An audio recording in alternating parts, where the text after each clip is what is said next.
Hello, everyone. Thank you so much for joining us for the ILERA panel on the shift towards temporary labor migration, comparing insights from Canada, Australia, and the EU.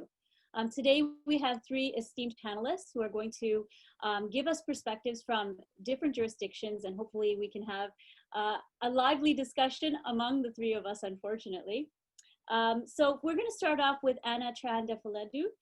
She holds the Canada Excellence Research Chair in Migration and Integration at Ryerson University.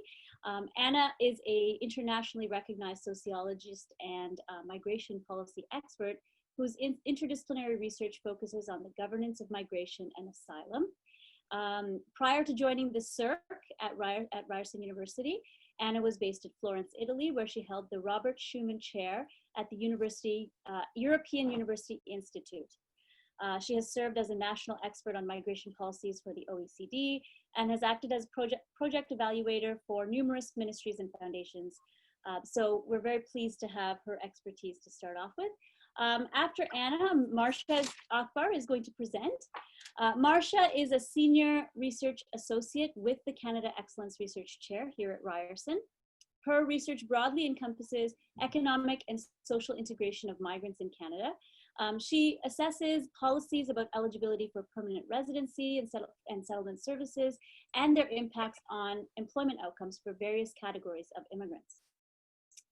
Finally, last but not least, we have Dimitria Groutsis.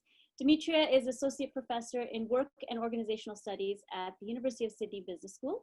She's a leading scholar in the field of migration, labor mobility, and cultural diversity in the business context.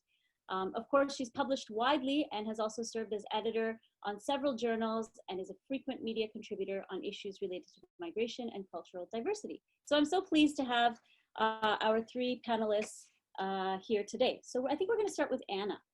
So take it away.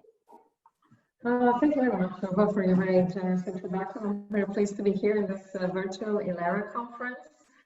In our panel discussing temporary migration. It's a pity we cannot meet all together in Toronto, but at least the information technology provides us with the opportunity to share our insights and have a conversation.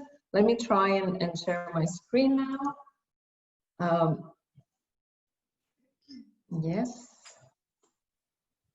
Yes, here it is. So my talk, first of all, I want to say it's work in progress, and I look forward to our discussion after we present. And second, in a way, it's kind of framing our more empirically grounded studies on how is temporary migration kind of developing today, because it is becoming an important feature of international migration, and what are the dilemmas that policymakers and scholars and migrants themselves are facing. So I'll just start with some introductory comments about international migration today and its main features that make it different from what it was 20 or 30 years ago.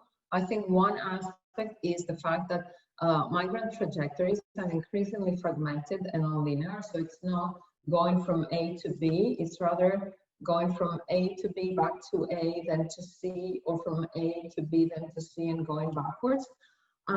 The motivations are mixed in the sense that there can be economic motivations, but also political motivations for international protection. And it's very difficult, I think, today to clearly identify, to clearly distinguish between migrants that move purely for economic purposes and migrants that move purely for humanitarian purposes.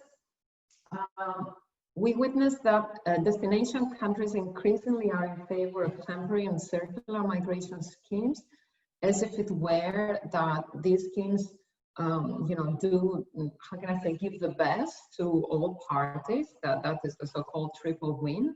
So to countries of origin, countries of destination, and migrants themselves, because they do not burden the countries of origin with brain drain, because migrants still have the opportunity to migrate, and actually host countries do not have the so-called costs of integration.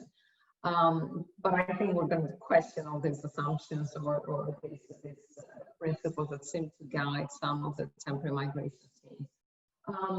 And I'd like to say that migration is actually by definition temporary, Most migration starts with the idea of return, and I would call it the myth of return, because generally we know that migrants often change their plans once they're on their way.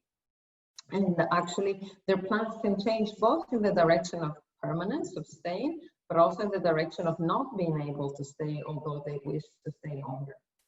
So having said this, I want also to draw our attention to the fact that we find temporary migration in a way at the two extreme opposites, the highest and lower end of the labor market. So on one hand, we find temporary migrants in two sectors that actually recently have hit the headlines in relation to the pandemic, to the global pandemic. So one is like farm workers or private care workers, domestic workers, healthcare workers that might have been seen as disposable, so as people who did not have many rights and were not very essential for the host country. And at the same time, we've seen temporary migrants as part of the really highly skilled globetrotters, those people that whose skills are really in demand and may benefit actually from preferential migration schemes, preferential family reunification directives, and so on. What is common in both these categories of temporary migrants is the fact that they seem to fit very well the post-Fordist economy. So the idea that we need labor just in time, flexible, that also can move between countries or between sectors, and that can return when we no longer need it. And actually that is what has prompted the predicament of many of the temporary workers, but particularly I would say those who are in the low skill end of the labor market. What has actually led to this notion of permanent temporariness, or if you want, befallen temporariness, where people cannot, are trapped in a situation of staying temporarily at the destination country, but then always going back.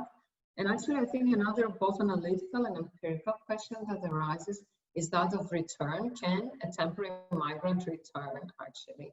Can they ever return? Or is it like a state of being, this temporary going back and forth? Now, this is what actually has prompted me in thinking a little bit more about who defines who is temporary and with what consequences. And that is why I speak in this presentation and the paper that I'm writing about temporary migration as a category of analysis and temporary migration as a category of practice.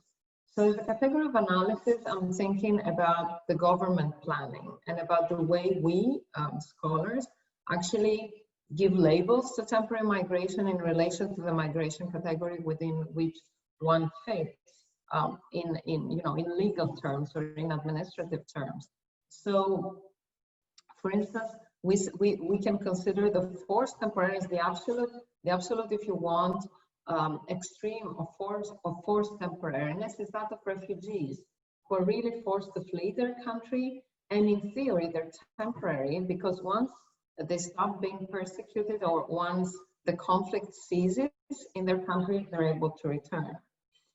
Then I'm speaking about the bulk, if you want, of temporary migration, which is regulated temporariness. So this is the migration that falls under specific schemes labeled temporary worker programs of different kinds. We can see here clearly seasonal farm workers, as I've just mentioned, but also workers in tourism and in catering industry, but also sometimes in construction. So people who may also be posted workers who may follow a specific project and are posted somewhere for a period of time. From a legal or administrative perspective, these people stay usually 6 months within a calendar year and generally not more than 9 months in a calendar year. And this is like a sine qua non.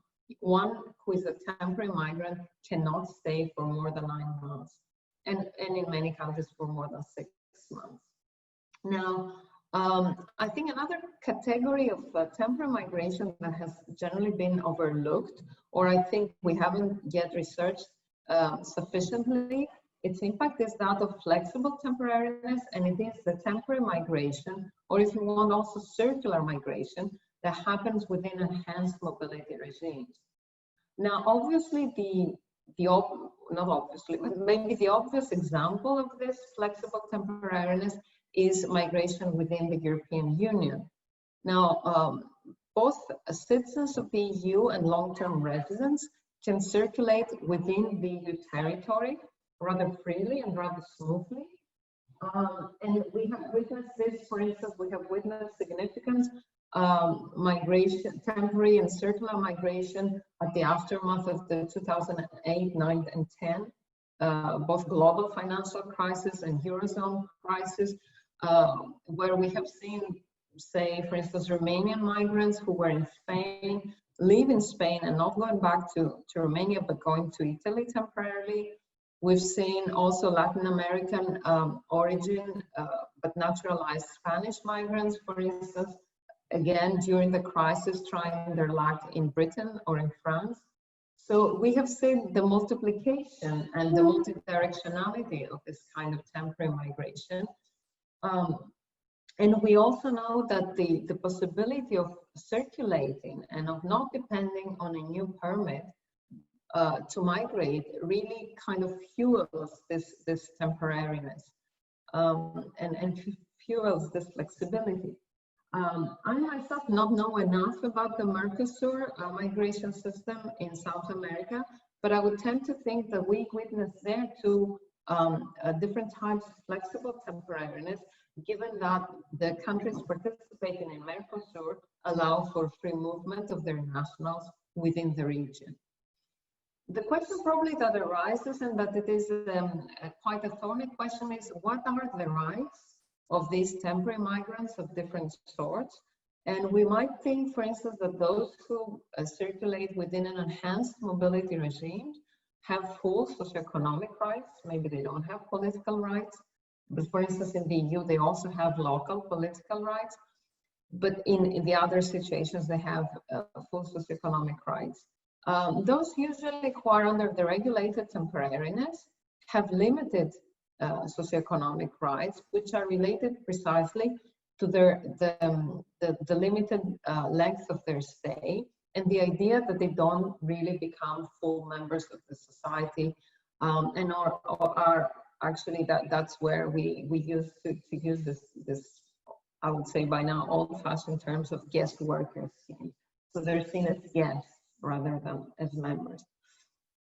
Let me, however, have a look at what I call temporary migration as a category of practice, and look at the lived realities of migrants. So actually these categories that I just outlined focused more on how these experiences of migration are defined by governments and in what migration policy categories they fit. But we need also to see how they're experienced on the ground by migrants, and what are their own actually wishes and needs, and how they try to make them fit with different opportunities and different schemes. So I would like to distinguish here between intentional or planned temporariness. For instance, one example of this is, has been the circular mobility that a colleague of mine, Sabrina Marchetti from Italy, had studied with regard to domestic and care workers, for instance, circulating between Italy and the Ukraine, and between Poland and Italy, where they really intended, because these women had important care obligations also back home, they really wanted to circulate, try and do 3 and 3 months or 6 and 6 months, so that they could both earn the money necessary for them and their families, but also have a presence in their hometown, in their home country. And we can probably find other such intentional temporary schemes. I can also mention the Moroccan women working in Spanish agriculture in the previous decade, where there was a particular bilateral agreement between the two countries. And actually, interestingly, the women recruited to work in the schemes were usually women with family obligations back in Morocco, as if this were a guarantee that these women would go back after the end of the harvest season. Looking, however, at the intention of migrants, I think we need to consider the idea of befallen temporariness, which is where the migrant plans to stay longer but finds themselves unable to stay. I think a few examples of that can be given, for instance, from Canada and its schemes of temporary foreign workers, where people can come with a work permit that is limited in time to work in a variety of sectors, both lower skilled and more highly skilled. And the intention or the idea is that actually the intention of the migrant is that they will then transition to permanent residency and stay long-term. But sometimes we know very well that this doesn't happen because for one reason or another, they don't fulfill the necessary criteria. Another example of this is, again, in many European countries, labor migrants usually obtain a 1 or 2 year initial permit. And in theory, usually after one renewal for another 2 years, after 4 years in many, not all, EU countries, they can then apply for long-term status. But often that doesn't happen because, for instance, if a period of unemployment creeps in, they may be losing their rights or they may see themselves obliged to return or actually fall into a documented status. And then I wanted to speak about open-ended temporariness. Although one might think, and I'm really open to discussion on that, or also to hear to hear from Marshia and Dimitria in this panel as to whether their analysis can shed light to this distinction between the befallen and the open-ended temporariness. So open-ended temporariness, I see it as one where the migrant has not quite made up their minds and are open to both staying or returning. And I'm thinking one possible category is that of international students who usually leave having in mind their specific degree that they're doing. And of course, probably they're considering, maybe if I get a good opportunity, I stay, or maybe they're considering I get this new skill, new diploma, and then I go back. I think this is often the case also of some of the highly skilled migrants that can be recruited from a multinational company, and within the company they can become intra-company transferees to another country, and then it may happen that they return to the original country, or it may happen that they receive a better offer while in a destination and stay. And this is also, I think it is necessary and important to distinguish between the degrees of voluntariness and the type of wish of the migrant, because I think there is also there sometimes a misconception on the part of the policymakers that all temporary migrants try to cheat the system and stay.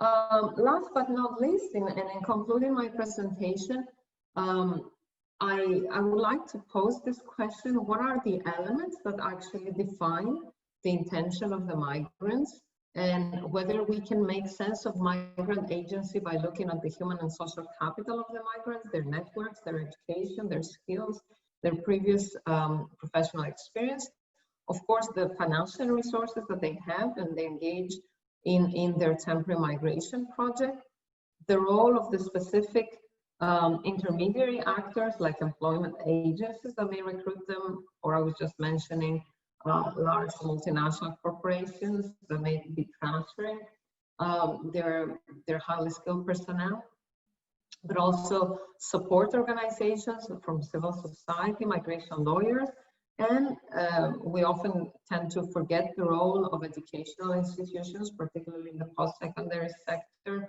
universities, colleges, that give different types of diplomas and degrees. The question in my view that arises is whether we can speak actually of a single typology of temporary migrants, or whether the variety of cases that I just tried to illustrate and critically think about suggest that not everything can fit into the concept of temporary migration, and we should perhaps consider as temporary migration only those those cases where the migrant has the intention or where the government defines it as temporary migration, as would often be the case for policymakers thinking, and distinguish the other forms. And with this question rather than answer, I would like to conclude my talk. Thank you.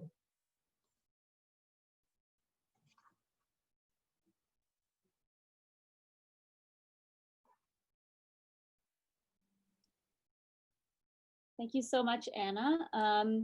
That really sets us up, I feel, for a very well-rounded discussion, maybe looking a little bit more at the specific cases of Australia and Canada. So I think Marshia is going to take over next and talk a little bit about the Canadian context. Thank you, Rupa. I'm very glad to be a part of this virtual ILERA conference. So let me open my, share my screen.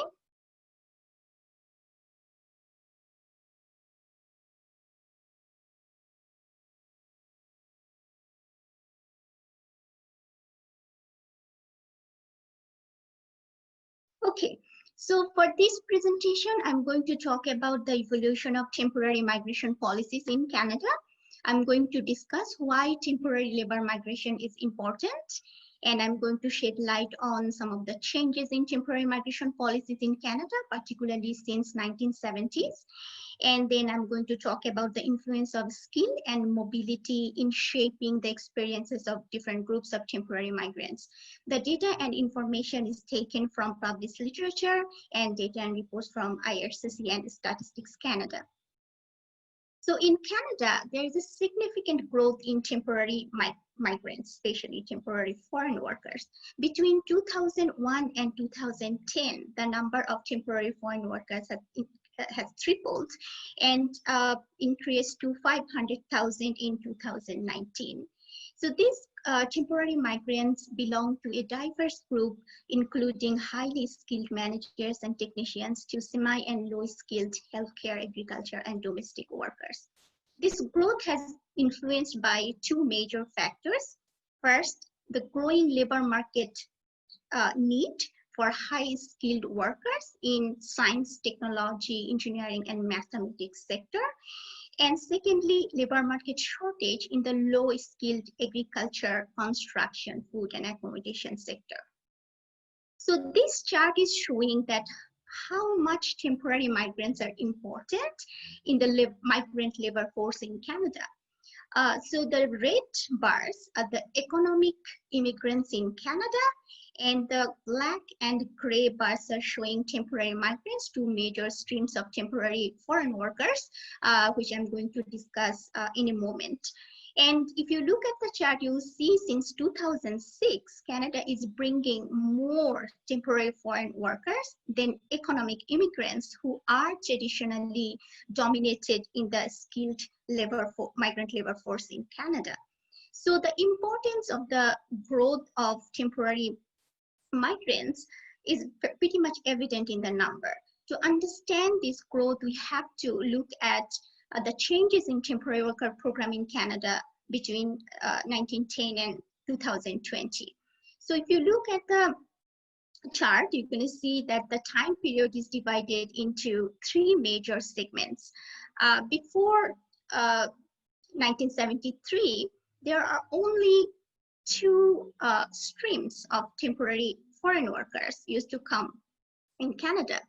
Foreign domestic movement, through which but especially women from Caribbean countries used to come to Canada to provide domestic services. And then seasonal agriculture worker program started in 1966.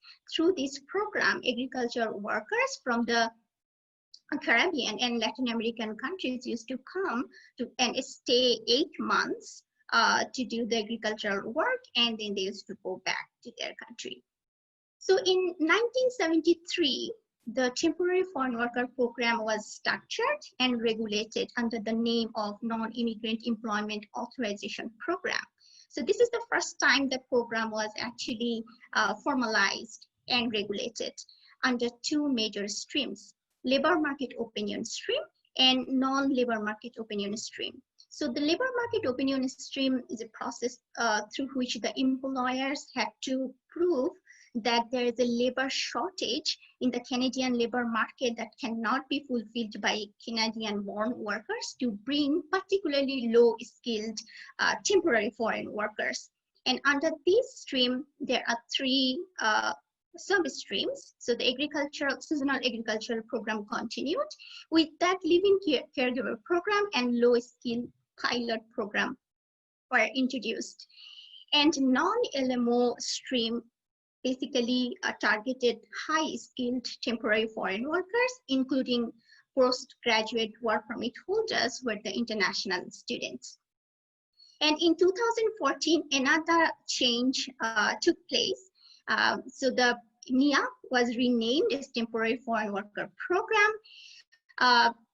Basically, the names are changed. For example, LMO is changed to Labor Market Impact Assessment, and non-LMO is changed to International Mobility Program. Besides some of the administrative processes, the main underlying differentiation between differentiation of the foreign workers based on skills remain the same. So through LMIA program, mostly the lowest skilled temporary foreign workers came to Canada, as opposed to IMP, our International Mobility Program, to which mainly high-skilled foreign workers came. Only one change is important, that under LMIA program, also a group of high-skilled occupations are added. So if we look at this chart, it will show the existing streams under Temporary Foreign Worker Program. So as I mentioned, the Temporary Foreign Worker Program and International Mobility Program are the two major streams. And I would like you to pay attention to two important factors: skill and labor mobility. So as I mentioned, that mainly TFWP program brought mainly low-skilled immigrants as opposed to IMP program, but also these low-skilled temporary workers were employer-specific in terms of their work permit, as well as restricted to their occupation and the location of work. So they didn't have the permission or authorization to change their employer or location of study or occupation, as opposed to the IMP workers who had the ability, the rights to change their occupation and employer. And there are 4 categories under Temporary Foreign Worker Program. And as you can see, the majority are low-skilled program, primary agricultural stream, living caregiver, low-skilled occupations, with a small stream of high-skilled occupations. And there are minimum 10 categories of IMP workers, basically based on skill education and bilateral and multilateral agreements. So if we look at this chart, we see that if we compare the growth or the number of IMP workers and TFWP workers, the IMP workers are the number of IMP workers are increasing when compared to temporary foreign workers. It shows that Canada is bringing more high-skilled temporary foreign workers, and the number is increasing over time compared to low-skilled workers. And the majority of these high-skilled workers are coming from a few particular countries, such as USA, France, India, and China. Particularly since 2016, India, a lot of high-skilled workers are coming from India. So this chart shows the length of initial visa and pathways to PR of different groups of temporary migrants. So there's a lot of information in these charts. I'm not going to explain all of this, but have a look at the yellow row, which clearly shows that high-skilled temporary foreign workers are privileged in terms of their length of initial visa and pathways to PR. So they usually get longer length of visa, and they have more ways, more pathways, more programs to become permanent resident when compared to low-skilled workers. For example, the seasonal agricultural worker program, those who come under this program still don't have any specific pathway to become permanent residents. So they are the ones who are permanently temporary. And also other agricultural streams do not have many streams, many pathways other than provincial nominee program. So to summarize this, we can say that there are inequalities in the temporary foreign worker program between low-skilled foreign workers and high-skilled foreign workers. So those who come under low-skilled stream, they have restricted visa length, they have very limited renewal options, they are completely dependent on their employers in terms of continuing their work as well as renewing their visa. They have limited options for applying for permanent residency and become permanent resident. They also have restricted mobility in terms of changing their occupation and employer and location of work. So and when we compare these with high-skilled temporary foreign workers, we see that they are much more privileged and they enjoy different pathways to become permanent residency, as well as they have longer visa. They can extend their visa as long as they can in certain cases up until 20-25 years. So during the COVID period, there are some adjustments in the particularly low-skilled temporary migration stream. So the labor market impact assessment process is waived for 6 months, and the minimum employment duration is also extended from 1 to 2 years for low-skilled temporary foreign workers.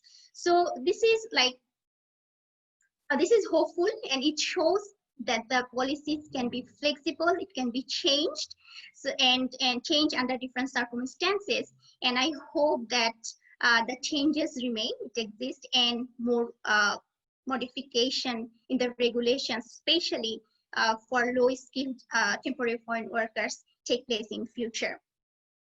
So based on the data and the findings, I'm curious to know that how these restrictions based on skill and visa type influence the labor market trajectories of different groups of temporary workers in Canada, especially different major Canadian cities. And also, I'm also curious about the importance of bringing equality and between low-skilled temporary foreign migrants and high-skilled temporary foreign workers in terms of accessing social services, their status, and their mobility in terms of occupation and location of work. Thank you.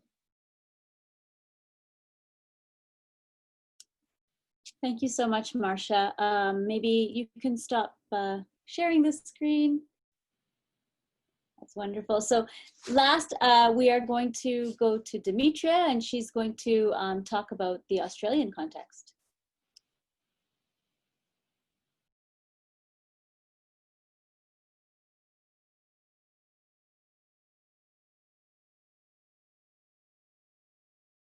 Two fantastic papers, and for providing I suppose, a foundation from which to springboard and provide some insights into the Australian case. Thanks also for organising such a great stream. And yes, it is a shame that we can't meet in person, but I'm really pleased that we've managed to pull this much off. So the title is a little bit of a play on words in terms of the policies that have emerged, and I suppose this is a paper that I've put together with my colleague, in association with my colleague Dr. Akbar, and when it came to developing a paper on temporary migration, the initial thought was to discuss it in terms of the history of temporary migration within an Australian context. And the Australian context is particularly significant because we're the second biggest destination country to the US when it comes to temporary migration. So we really are firmly and aggressively attracting temporary migrants within an Australian context. The job taker title is a little bit of a play on words on the JobKeeper policy that emerged, and I'll tell you a little bit about that in a moment. But our temporary migrants within an Australian context are job takers in a positive and a negative sense, and that's how they're couched, that's how they're touted. From a positive perspective, they're job takers because they're very willing participants to fill gaps, as Anna mentioned, in that just-in-time type of filling a cog within a wheel almost. You know, you have this endless tap of reserve labour that's part of this global flexibly moving group of individuals. The negative perspective is that they're job takers taking jobs from Australian nationals, and it emerges in the media every so often. It's used as a political football every so often that they're taking Australian jobs, they're pushing down wages, they're impacting on conditions. So there is this positive and this negative sense, but we're continuing very aggressively, as I mentioned, to attract temporary migrants, and I'll show you some data in a moment. But in terms of an overview for what we'll be looking at, a little bit of a context setting in terms of the main categories of temporary migrants, and they include temporary skilled workers, and they're our biggest component, working holiday makers, and I'll tell you a little bit about the areas of the labour market that they're entering, our international students, and then we look at our theoretical contribution, which mainly speaks to some of the issues that both Marshia and Anna mentioned, our approach, temporary migrants in Australia in the time of COVID-19, and what emerged when we were considering putting this paper together was that we couldn't escape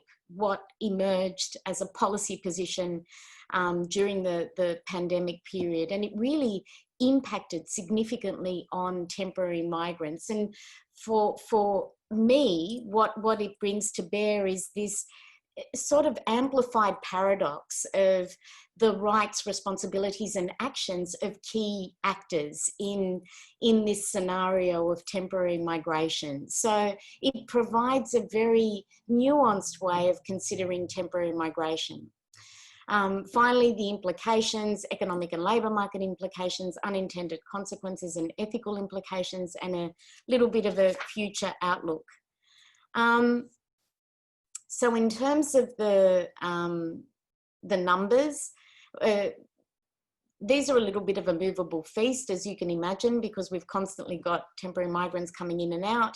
2.17 million last year. Our temporary migrant stream is the most significant. 139,000 temporary migrants who come in on sponsored visas for 2 to 4 years. So they are bonded to their employer for that period. The growing and the more significant component, which for me provides a very interesting insight into who we're targeting now as temporary migrants and who we're calling temporary migrants. And again, this speaks to some of the issues that both Marshia and Anna mentioned. Who is a temporary migrant, and do we need a better way of defining this category? But 185,000 of our temporary migrants were from international graduates who then transitioned into temporary migration.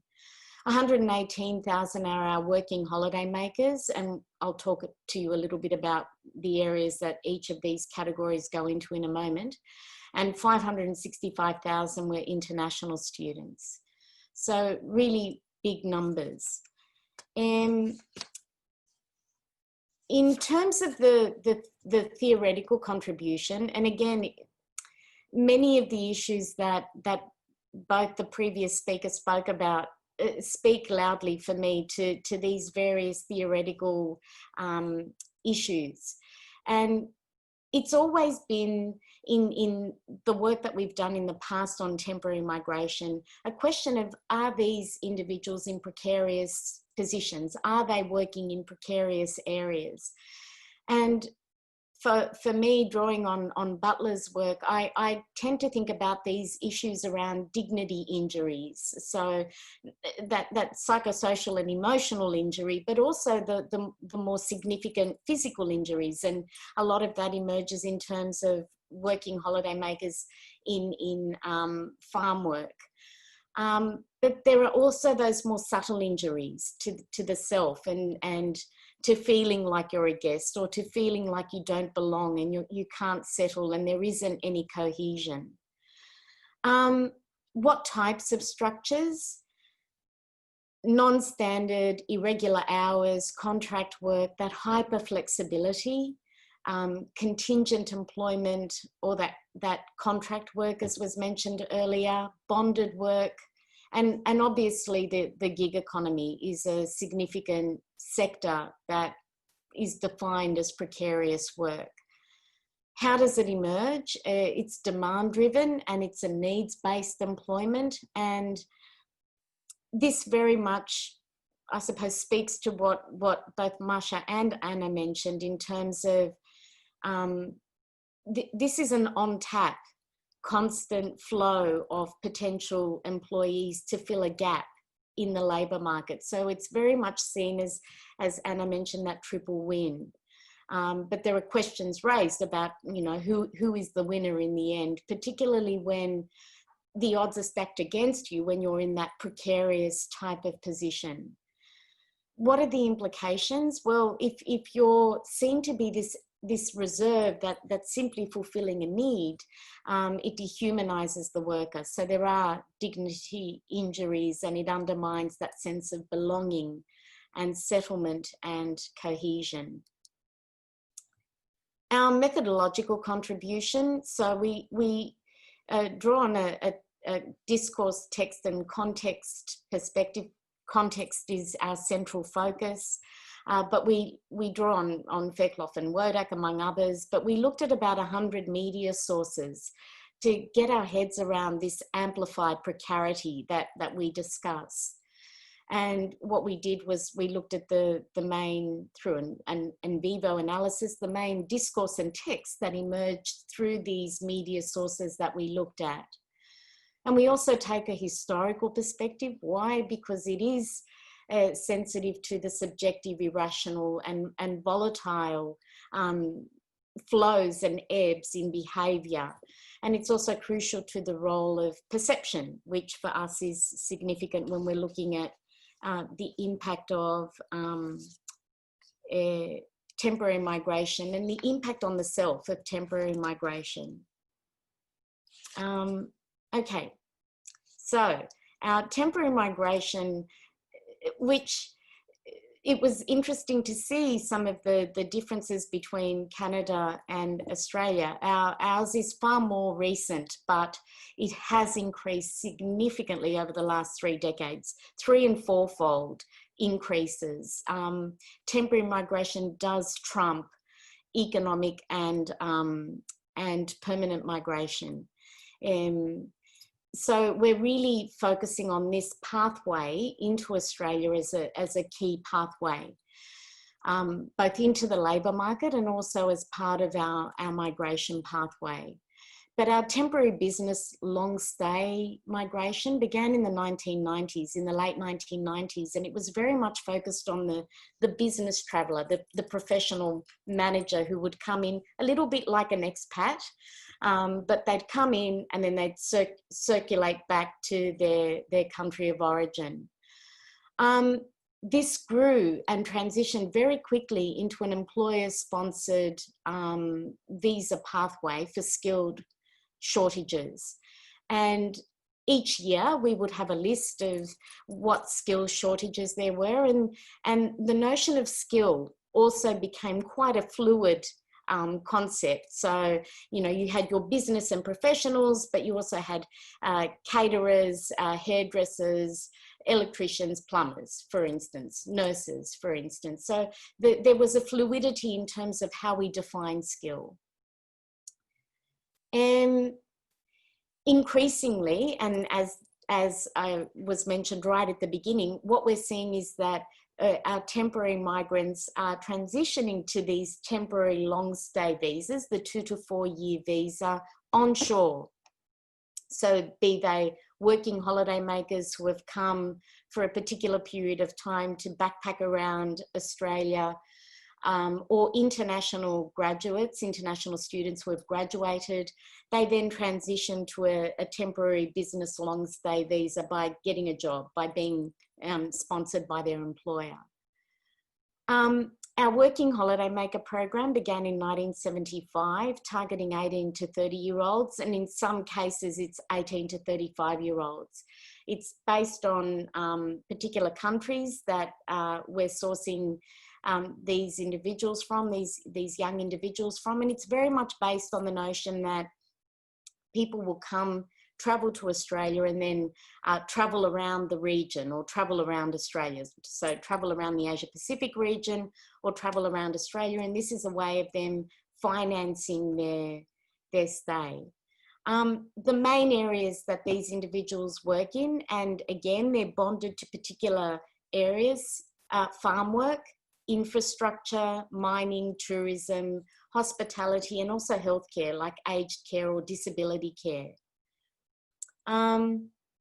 Our international students, this program began in the 1950s, and it was based on the New Colombo program and very much based on bringing in international students from the Asia Pacific region. So to develop, I suppose, an understanding and links with the Asia Pacific region. From the late 1980s onwards, it increased significantly. And now we have massive full fee paying international student cohort. And that's when it opened up, from the late 1980s onwards. So they're very, very different programs. What the Working Holiday program doesn't include is our Pacific Islander program, which for me was very similar, as Marshia mentioned, to targeting particular countries, such as, you know, the Caribbean, for instance, region, to bring in farm workers into Canada. Our Pacific Islander program targeted the Pacific Islands, obviously, for seasonal work. It's really, really bureaucratic, and it's only a very small proportion. So our farmers, for instance, tend to focus on working holiday makers instead, just because of the bureaucracy that's associated with it.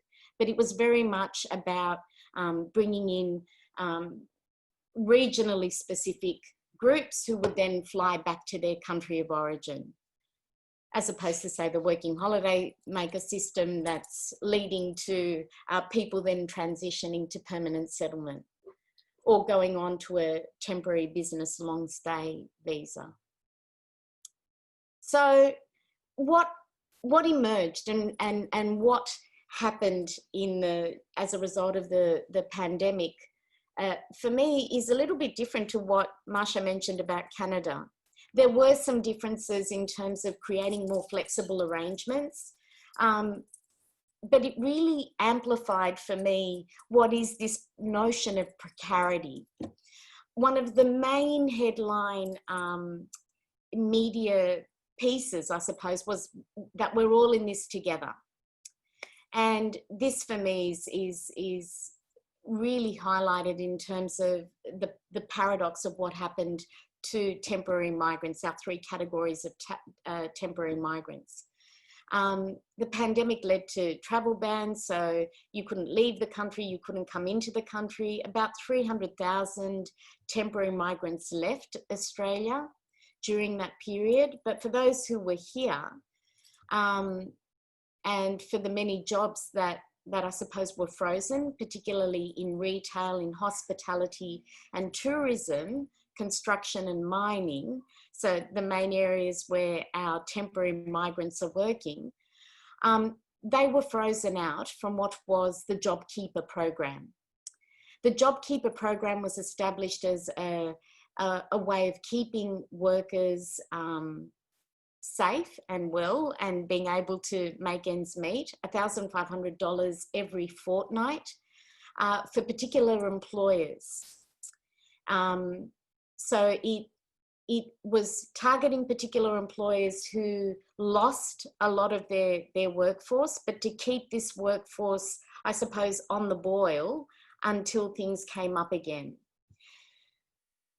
Temporary migrants weren't eligible for this, so they weren't allowed to get access to this relief, which raised many issues for many of these temporary migrants because they couldn't leave the country.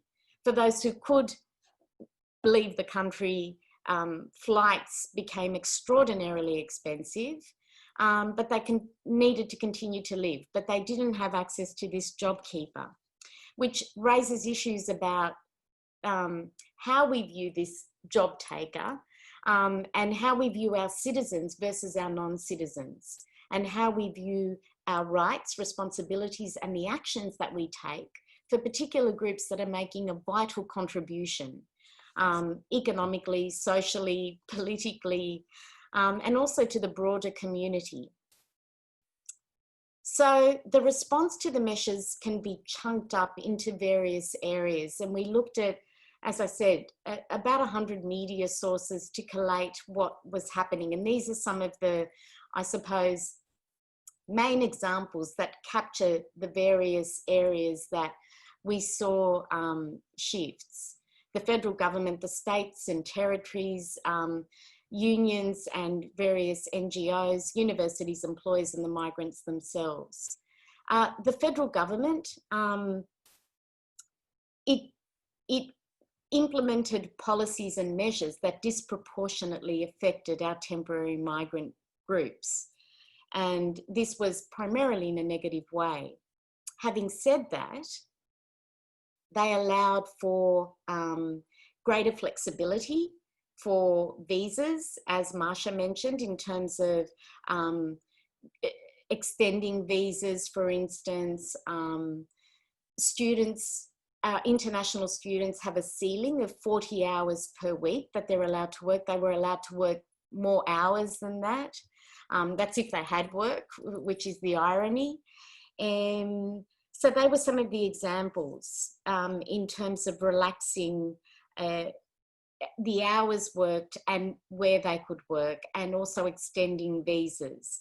But this all raises questions about, well, what's the point of that when you actually have no work? Our states and territories, within the various states and territories, they did follow suit in terms of the federal government's measures in extending the flexibility around visas. And New South Wales, which has the biggest cohort of temporary migrants, didn't. And this is, I suppose, one of the biggest issues raised, in that they didn't implement support for international students, for instance, whereas all the other states did. They had a hardship, I suppose, a hardship fund set up for international students, whereas New South Wales didn't. And what we've seen in a lot of, say, Twitter feeds or a lot of the media is that massive queues to food banks for international students. With our unions and community organisations, unions have been a little bit curious in the past when it comes to temporary migrants. They come out every so often and they say, you know, we need to stop this temporary migration because it is driving down wages, it is driving down conditions. We don't want this sort of just-in-time mentality to attracting labour. So in the past, they've been very much against it. In this particular instance, they've come out in support of our temporary migrants, saying that it doesn't matter who you are, we need to support you. So they've been very vocal about extending the JobKeeper program to our temporary migrants. Our universities, I'll mention some of our university issues in a moment, but as I mentioned earlier with our Where is New South Wales headline, New South Wales has been the only state that hasn't set up a hardship fund, and I find this highly problematic. And with employers, many of our employers are staffed by temporary migrants, and many of them have had to find ways to either keep them on or to support them in some way. So it's emerged in fits and bursts that what's going to happen post this pandemic, when we don't have the loyalty of these individuals, we don't have these individuals, many of them have gone back to their countries of origin. How are we going to create a system that supports all workers, irrespective of what their visa status is? And for the migrants themselves, for me, this point that these migrants are stating captures it, that they're starved out of Australia. They have absolutely no money for food or for housing. And it's raised many issues about the treatment of this group. I mean, in the past, we've raised issues in some of the work that we've done around the bonded nature of temporary migration, but this is spotlighting this precarity, I suppose. So what are the implications from a labour market and an economic perspective? Well, the main areas that have been hardest hit as a result of the pandemic include tourism, retail, the hospitality sector, arts and recreation services, mining. These are the top 10 areas, and the top 10 areas are some of the biggest feeder chains of labour market entry for our temporary migrants. But let me bring to bear some of the economic issues.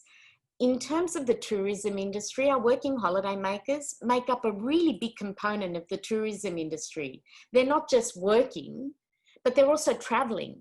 They're not just working, they're also living in the hotels and motels and backpacker hostels in these regional and rural areas. So they're tourists and travellers as much as they are workers. They're tourists and travellers as much as they are consumers in the rural and regional areas. And I think that for us to realise that is a really important thing, because we're freezing them out of these particular economies, and we're also freezing out these economies. And this quote captures it. I think we're going to see a real split in the community between those that have been able to keep working and those that aren't. So I think we're looking really at a fairly significant reduction in the number of people who might be willing to travel because they don't have the funds to travel. The property market is set to decrease by about 30% because people are struggling in terms of rent and in terms of purchasing property. And our higher education system is really copping it. Particularly when it comes to our international student body. A $2.8 billion black hole, again, about a 30% cut, anywhere from between a 20% to a 30% cut in terms of our staff is what's touted in the next year or so. And that again is because of the significant reliance on international students, but also I think what we need to think about is what do our international students bring and what do they contribute and how should we value them? Because I think we're not asking ourselves these questions. It's very much about the financial contribution, and I think we need to have a firm discussion beyond that. So these are our unintended consequences, which for us are laid bare. In terms of higher education, there's a lack of students, which leads to less courses required. And again, some areas, particularly in the Faculty of Arts and Social Sciences, we've seen something like a 20 to 30% cut in units. Everything's gone online. There's mental health and well-being and anxiety, starvation. As I said, our food queues have been significant, and it's a very visual impact in terms of these dignity injuries that I mentioned earlier. private healthcare. Our temporary migrants must have private healthcare. They're not supported by our public health system. So if they don't have funds coming in, they can't support paying for private healthcare, which raises this whole cycle of I need to work so that I can pay for my healthcare, but I may be risking my health so that I can work. And finally, housing and financial hardship, evictions and homelessness, deteriorating living conditions, and no savings for retirement, as this is also impacting on superannuation. Our ethical implications, clearly to Australia's reputation as a country that is safe and respects and values their temporary migrants. This notion of numbers versus rights, and we'll come to this right at the end, but I've always found this split a bit of a straw man, a bit of a false binary. And I think that we, again, need to have a frank discussion about this binary. And for us, in terms of the ethical implications, precarity is really spotlighted.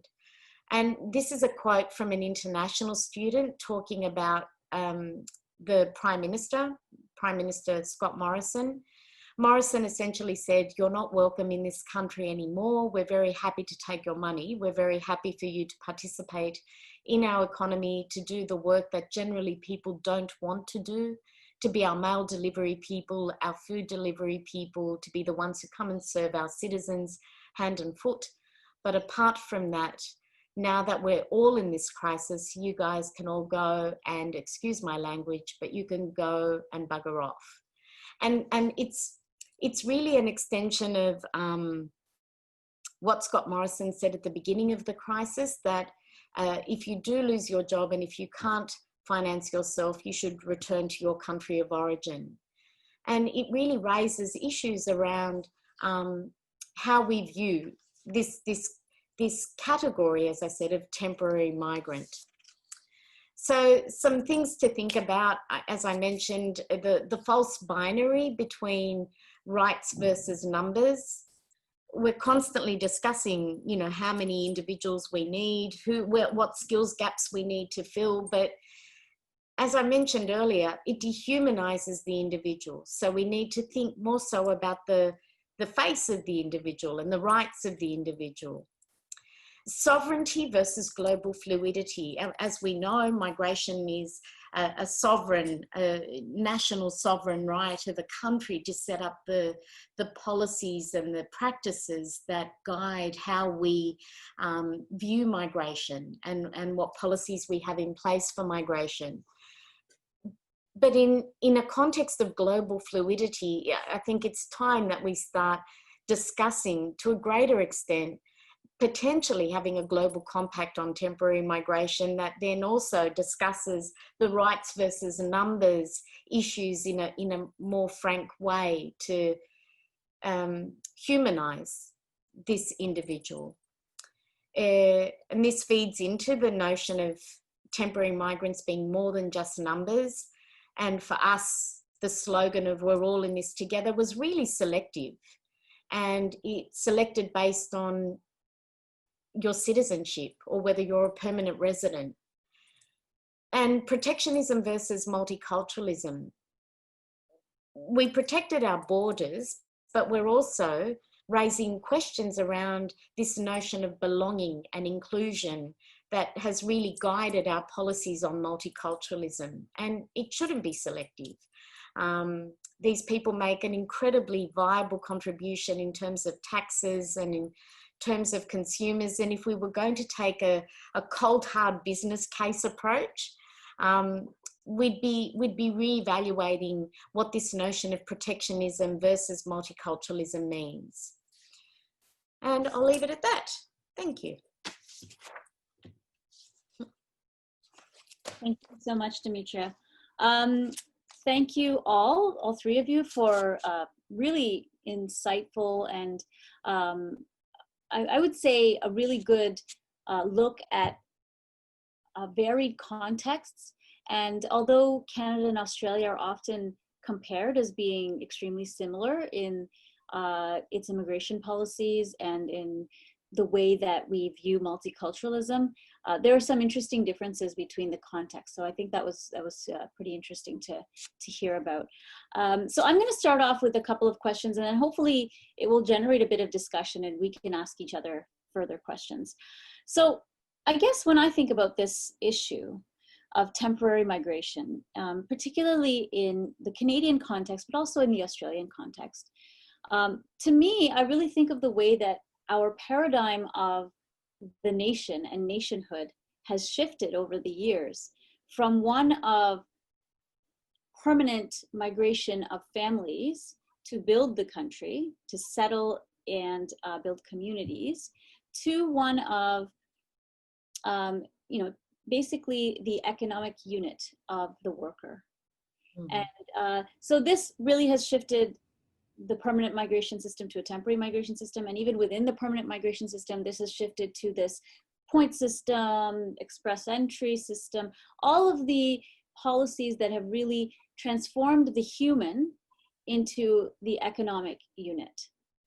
So I guess I wanted to kind of throw it out there and ask, especially given this post-COVID world that we are hopefully eventually going to enter, what does this mean for immigrant receiving countries that we have really transitioned from viewing those who are coming into our country as being the nation builders to those just simply being producers or, someone who can make money for the country?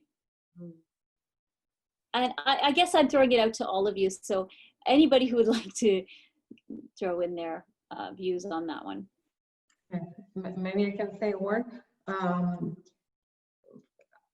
think, first of all, I'd like to draw your attention to the three of you that this is the narrative in Australia and Canada, and maybe the US is not the narrative in Europe. So I think for the purpose also of understanding temporary migration in different world regions, I think it is true that we have witnessed the shift in for instance, specifically in Canada and Australia, it's very nicely and very well documented. Marshia and Dimitria have outlined, but for instance, in Europe, there's no concept that a migrant will come as a long-term migrant from day one. It's like everything is actually you perhaps, how can I say, you merit your long-term status through being first temporary, and it's a kind of probably mutual adaptation. So I think, however, the core of your question remains, which is that we have a shift for, or I'm not sure even if it is a shift, because we had it in the guest worker schemes in Germany and elsewhere. But we have perhaps this this trade-off between the migrant as a rounded person and the migrant is just the worker, so just in time, come, go. And it seems actually that after 2 decades of guest worker schemes in Western Europe, the lesson has not been learned that migrants are people, both for what concerns their own experiences, but also what concerns their rights. My reflection, however, is also how does skill play into this? Because I wonder whether some of our comments have specifically to do with the medium skilled or low skilled migrants, where the highly skilled, it's a bit like how is it, like Zygmunt Bauman speaks of the vagabonds and the cosmopolitan elite. So there are those who have passports but can go nowhere, and those that need no passports because they can go anywhere in a way. So, and then whether what we see from these different schemes that are critical analysis that Marshia and Dimitria did is this imbalance. But sorry, Anna, just on that point, because I the whole way through with all our papers, I think that notion comes out very explicitly, this idea of skill. Is it the equalizer? Is that sort of a similarity in the EU context as well? That, your temporary, your status is is somehow privileged and different because you have skill.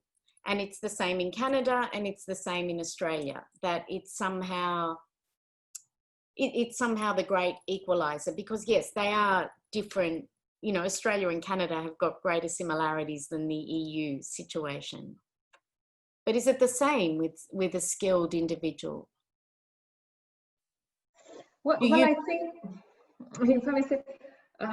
I think skill is very important, but of course, Nigel may say, actually, people who come as highly skilled, so like both Australia and Canada have a selective system that brings in only the highly skilled, and the highly skilled oftentimes we know have a hard time in having their skills valued and in transitioning if they came in as temporary workers to transition to permanent status.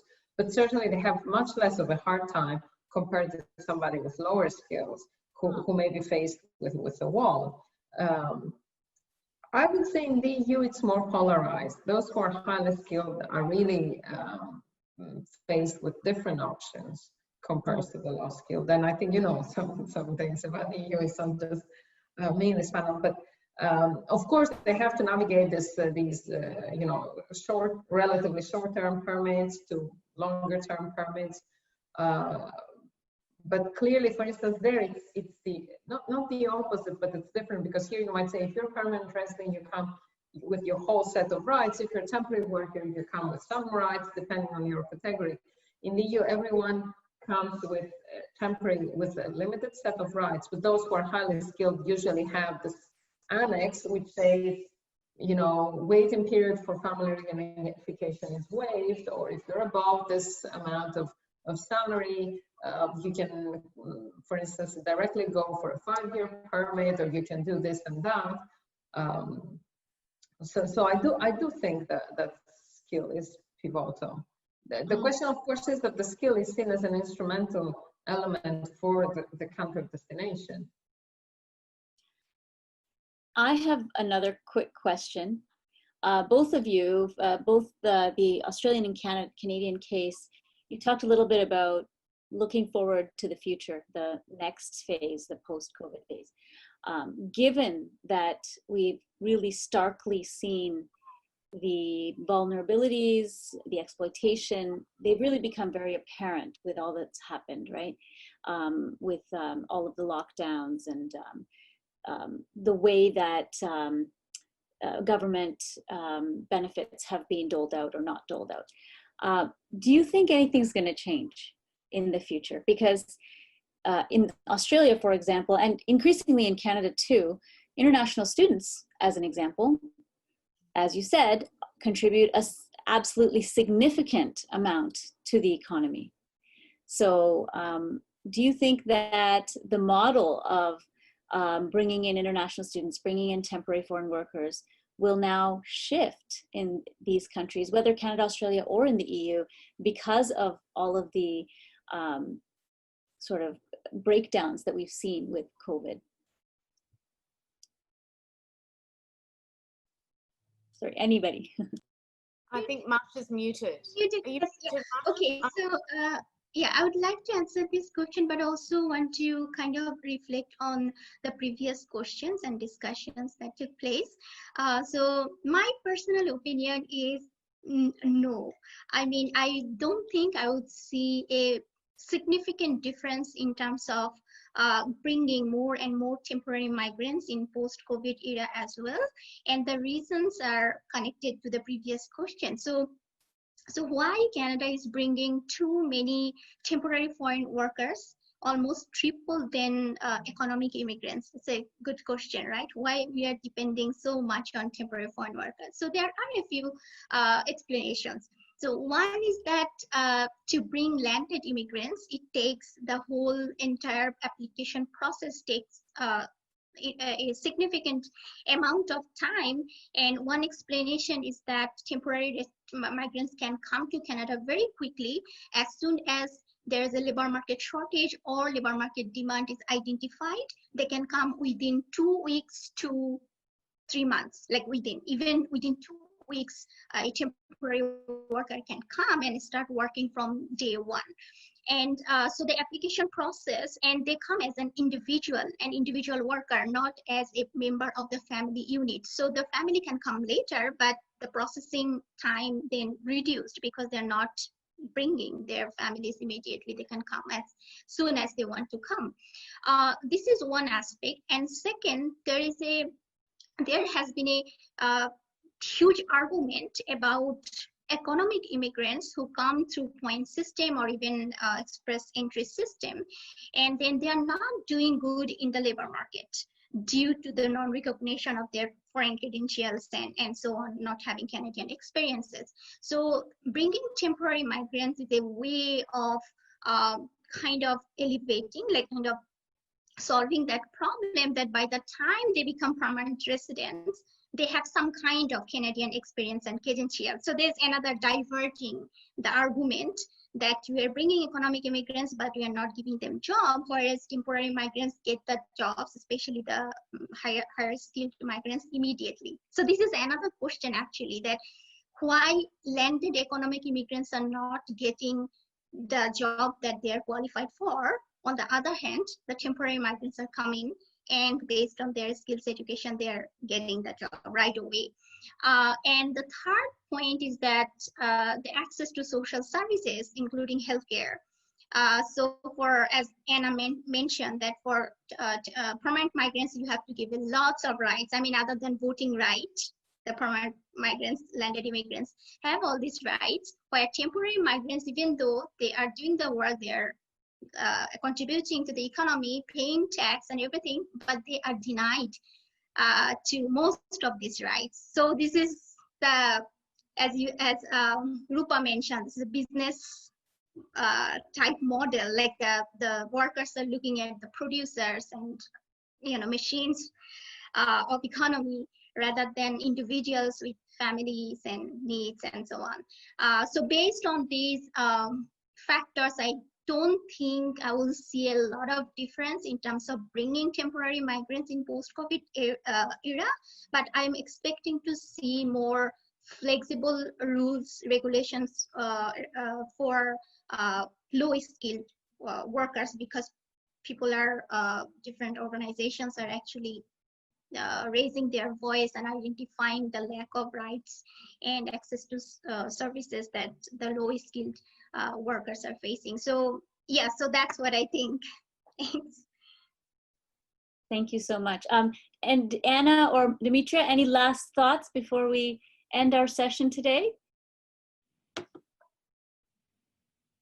I want to keep Marsha's positive comment. That's a very good reflection, that we might see new and positive flexibility after the lesson learned from COVID. I don't know what Dimitria thinks from Australia. Yeah, similarly, I think new and maybe sort of smaller, tighter periods. And for me, just a better money-making exercise, because when you transition from one visa to another, it's more financial dollars in the coffers of the government. So I think it's a very useful pathway for them to raise funds. So yes, I think like Marshia and like Anna, it will potentially change, but in a more flexible way. Okay, I'm cognizant of the time, so I think we're going to end it here. I want to thank all of the speakers, and hopefully this was some discussion among those who have watched. And next time, I hope we can all see each other in person and get to chat actually in one place. Thank you so much.